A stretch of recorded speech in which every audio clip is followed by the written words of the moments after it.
ఇది ఈరోజు సర్వ శక్తి సంపన్నము. మామూలుగా మనం ప్రతిసారి గూడా సబ్జెక్టు సర్వశక్తి సంపన్నము అంటే, ఒక సబ్జెక్ట్ జెప్పుకున్నట్టుగా చెప్పుకుంటున్నాం కదా! ఇప్పుడు హ్మ్. సబ్జెక్ట్ గాకుండా ఒక ప్రాక్టికల్ నాలెడ్జ్‌లో జెప్పుకుందాం. ఇప్పుడు మనము ఒక ఒక ఇల్లు తీసుకున్నట్లయితే, ఇంట్లో అమ్మ ఎలా ఉంటుంది? తన ఇంట్లో ఉన్న అందరినీ కూడా తన నాలెడ్జ్‌లో ఉంచుకుంటుంది. ఎవరికెప్పుడు ఏం గావాలి? వాళ్ళ ఆలోచన ఎలా ఉంటది? ఈ పిల్లల ఆలోచన ఎంతవరకు తింటారు? వీళ్ళ ఆలోచన ఎలా ఉంటది? వీళ్ళైతే ఏది చదవగలరు? తను భర్తకి ఏ టైంకి ఏది చేయాలి? తన ఆలోచన ఎలా ఉంటది? తన అంటే ప్రతి ఒక్క విషయాన్ని గూడా వాళ్ళందరిలో నుంచి తను ఆలోచిస్తుంది. అంటే ఆలోచించటమే గాదు, ఆ కుటుంబాన్ని ఎలా నడిపించాలి అనే ఆలోచన అనేది తను కలిగి ఉంటుంది.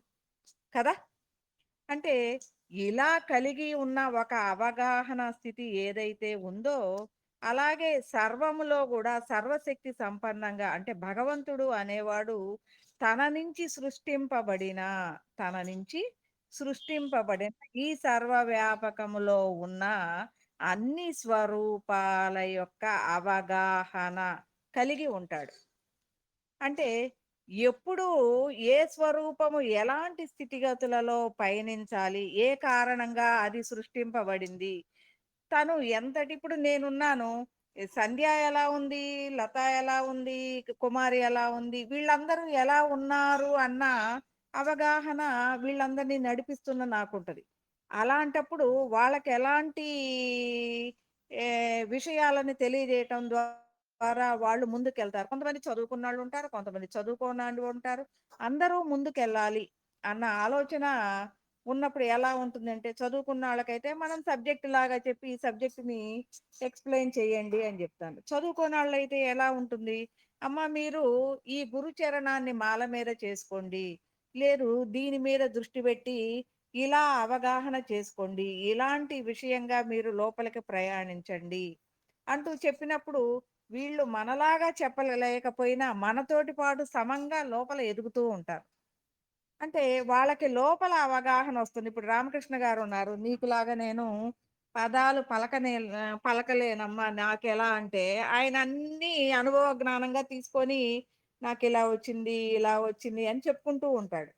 అంటే మన మన ఈ ప్రయాణములో ఈ భగవంతుడు అంటే కృష్ణ పరమాత్ముడు చెప్తూ ఉంటాడు. అన్నిటిలో ఉన్నది నేనే, అన్నిటిని నడిపించేది నేనే. అంటే అలా ఆయన చెప్తూ ఉంటే మనకేం అర్థమవుతుంది అంటే ఏదో అంతా భగవంతుడు ఆయనే ఉన్నాడు. ఆ స్థాయిలో మనమున్నప్పుడు అంటే మనం ఎలా ఎదుగుతున్నాం? రాక్షసత్వం నుంచి మానవత్వము, మానవత్వం నుంచి దైవత్వము, దైవత్వం నుంచి శివత్వం.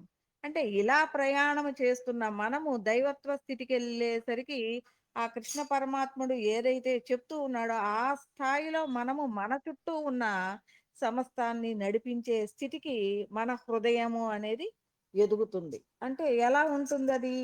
ఒక తల్లి ఆ కుటుంబాన్ని ఎలా తన ఆలోచనతో వాళ్ళందరికీ అవగాహన ఏ ఏ విషయాలు కావాలో ఎలా అవగాహనాత్మకంగా ఉంటుందో, సమస్తములో నిలబడి ఉన్న హృదయము అనేది అలాంటి అవగాహన అంటే తన నుంచి సృష్టింపబడిన అనేక స్వరూపాల సమాహారంగా తనుంటదనమాట. అంటే ఇక్కడ స్వరూపానికి జెండర్ లేదు కదా! స్వరూప స్థితి, ఆత్మస్థితి అంటే జెండర్ లేదు. మనం ఆడ, మగ, కృష్ణ భగవానుడంటే మగాయన, లేదు అమ్మవారంటే ఆడ అనేది. ఇది మనము ఊరికే మనకు తెలియటానికి సనాతన సాంప్రదాయం నుంచి వచ్చిన సాంప్రదాయం మాత్రమే. ఉన్నది అక్కడ జ్ఞాన ప్రకాశమే. అది భావనాత్మకమైన స్పందనల ద్వారా మాత్రమే ఈ విశ్వాన్ని నడిపిస్తుంది అనేది మనకి అర్థమవుతుందనమాట. ఇలాంటి స్థితిలో మనలో కూడా సర్వశక్తి సంపన్నంగా అంటే ఇప్పుడు మనం ఎంత అజ్ఞానంగా ఉన్నాము అనేది ఆ కుటుంబంలో ఉన్న ఆ తల్లికి తెలుస్తుంది. అలాగే సమస్తంలో ఉన్నవాళ్ళు పరిపూర్ణమైన స్థితికి అంటే తన స్థాయికి వచ్చే వరకు ఎలాంటి విషయాలలో అనుభవ జ్ఞానాలు ఏ జన్మ అనేక జన్మల సమాహారం మనం. అంటే ఏ జన్మలో ఎలాంటి అనుభవ జ్ఞానాల ద్వారా మన మనలో ఉన్న అజ్ఞానాన్ని క్లియర్ చేసుకుంటూ మన ప్రయాణము అనేది సాగుతుంది అనేది మనని నడిపిస్తున్న భగవంతుడు. అంటే ఆ స్థాయిలో ఉన్న భగవంతుడికి మన కారణంగా మనము ఏ కారణంగా మనం వచ్చాము, మన నడిపిస్తుంది అనేది తెలుస్తుంది. అంటే సర్వ శక్తి సంపన్నత.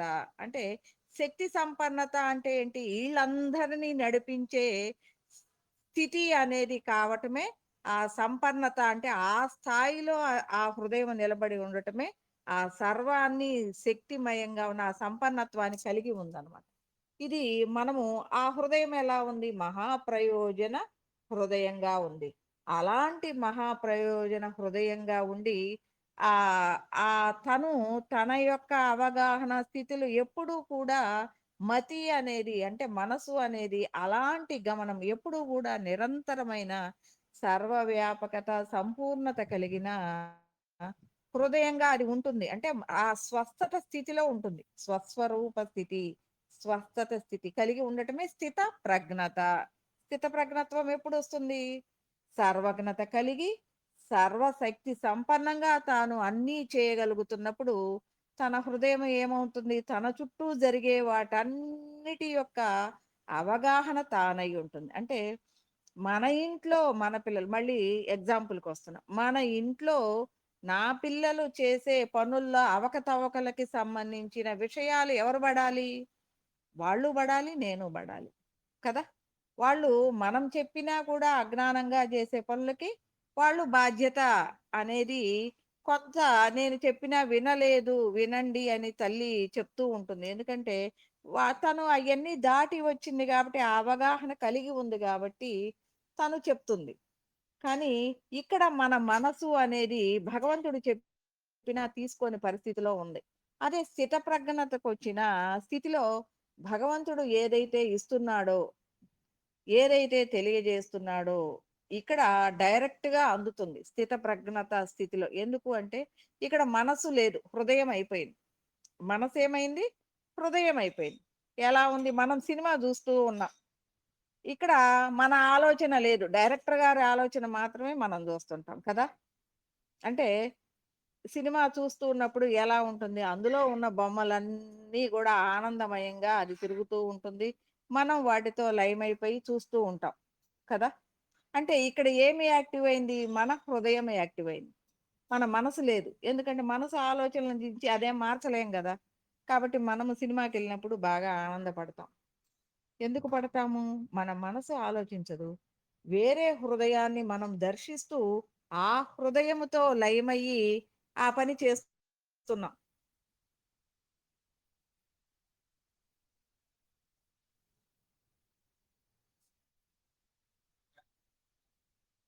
కాబట్టి ఆ పని చేస్తున్నాం గాబట్టి మనం ఎలా ఉన్నాము?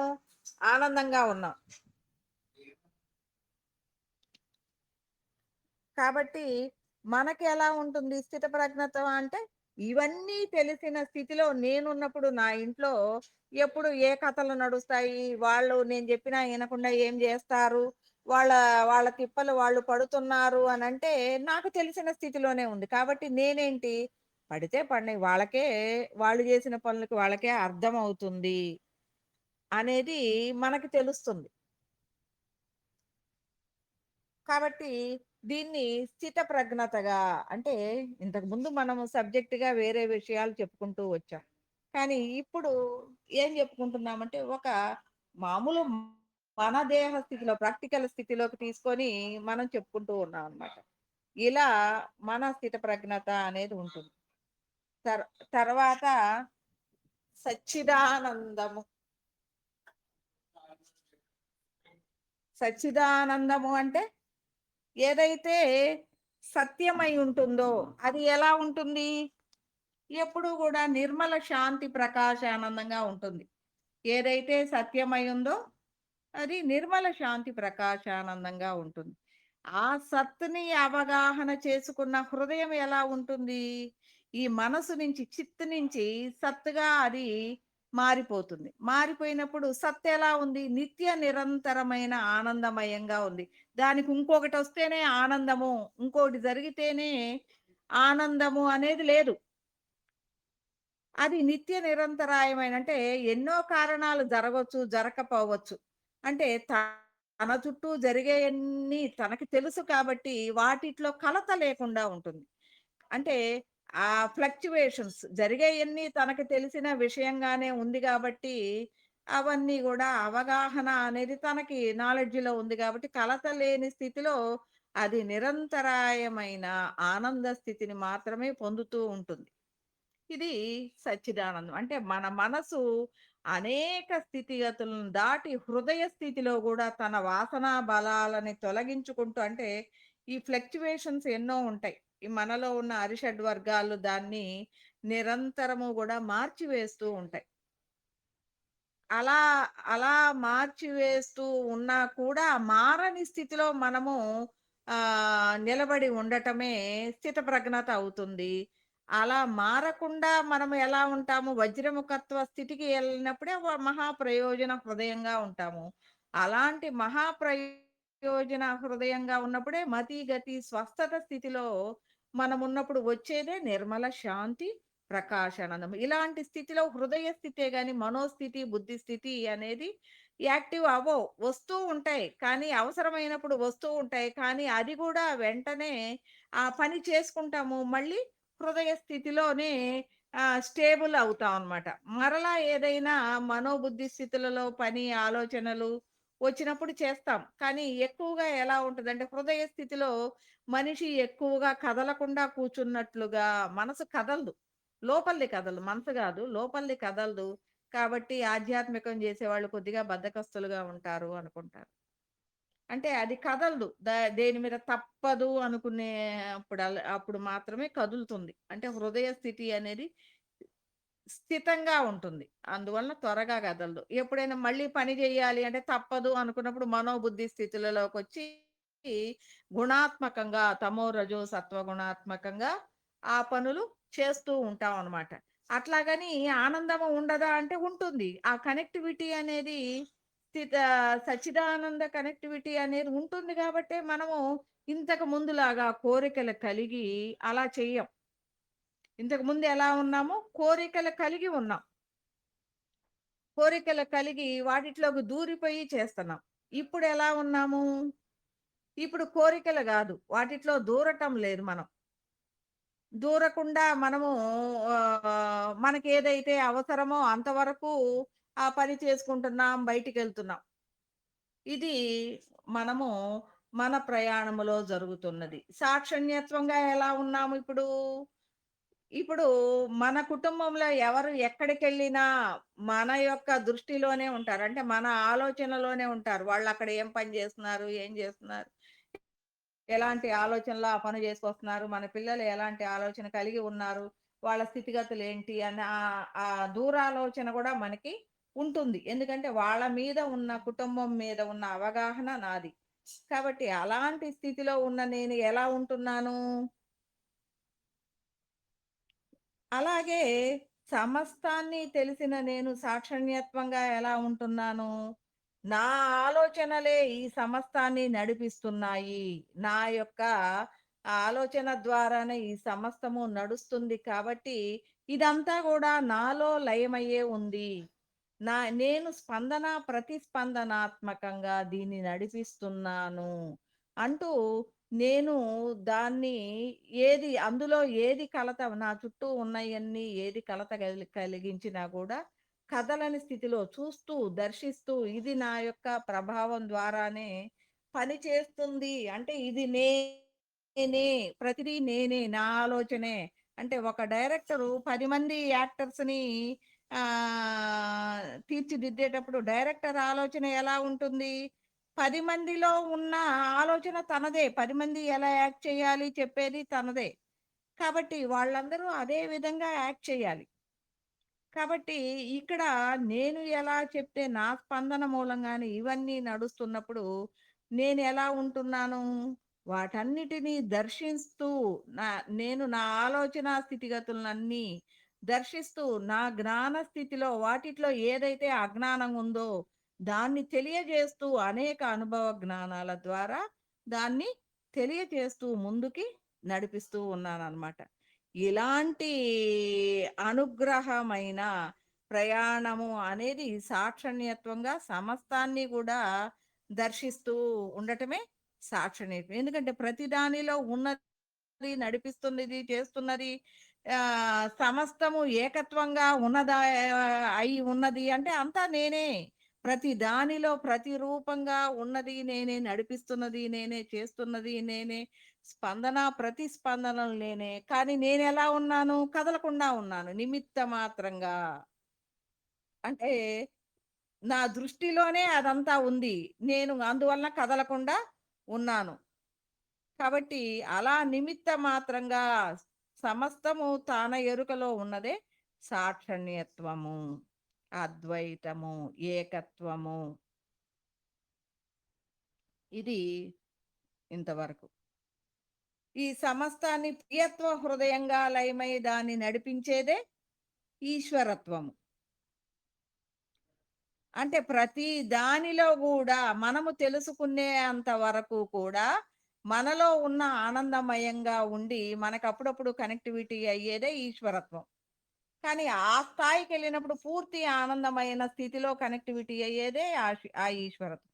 ఆ స్థాయికి చేరుకున్న దాన్నే ఈశ్వరత్వ హృదయము అంటాం. ఓకే.